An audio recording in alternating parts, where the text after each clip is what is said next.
يعني كل الشقق بتشوف البحر، بس كل واحدة وليها زاويتها للبحر. ما شاء الله اللهم بارك، حاجة برضو ممتازة. النموذج 405.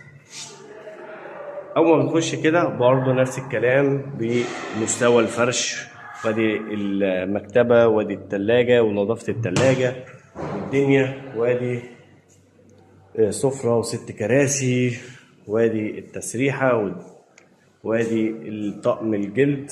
بس دي طبعا وادي الشاشة اهي، والبلكونة بتاعتك اهي.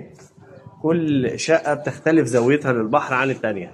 يعني دي زاويتك للبحر بتاعت الشقة دي، برضو زاوية جميلة. يعني كل الشقق بتشوف البحر، بس كل واحدة وليها زاويتها للبحر. ما شاء الله اللهم بارك، حاجة برضو ممتازة. تعالوا نشوف الشقة دي معانا. دي اللي هي الثلاث غرف. ده النموذج الثلاث غرف.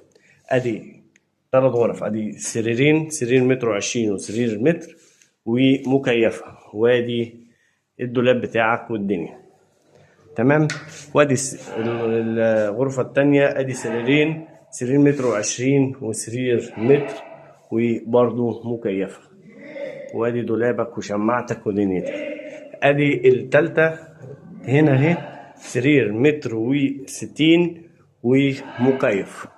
تعالوا نشوف بقى كده البلكونة بتاعتها وزاويتها ورؤيتها للبحر.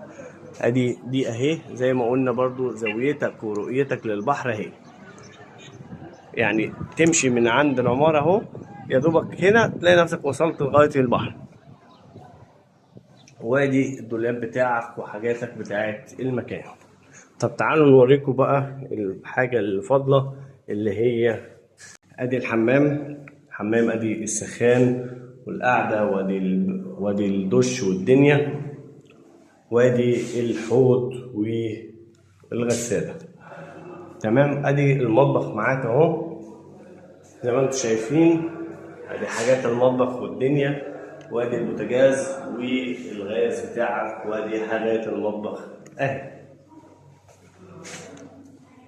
يعني النموذج ده نموذج 3 غرف، برضو رؤية للبحر، وزي ما انتم شايفين قلنا كل حاجة وليها رؤيتها للبحر في المكان.